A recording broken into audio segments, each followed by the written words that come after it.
लागे मिजाज आज सही नहीं है, महलू मठाई तो दही नहीं है।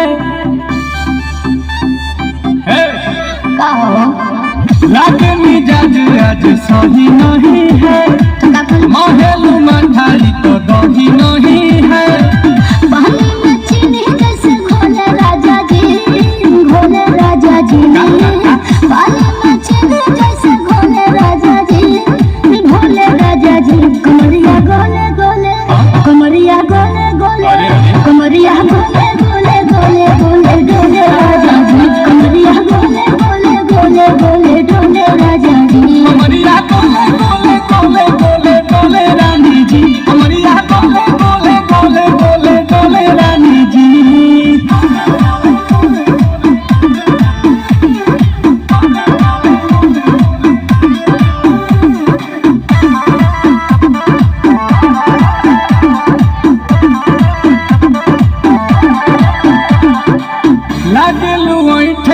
कोहरा में बैठे करे करे जा धक्का धक, कहेलू झूठे की जाला ना उठे, होखेला हमारा कसम।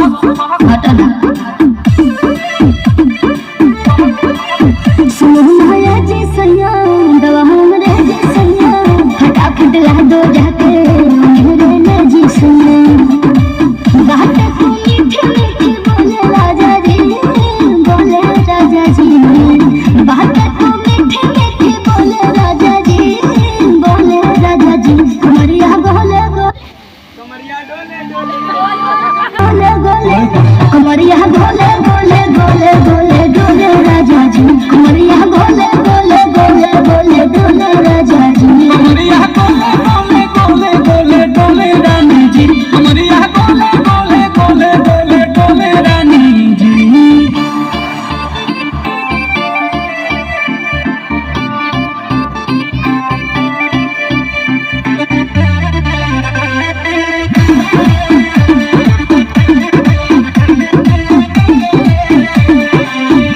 हो हसीना इशारों के बिना, सीना से जलवा के शॉट होला ए रानी गरम जवानी, पानी पिए लुगाटा कहट।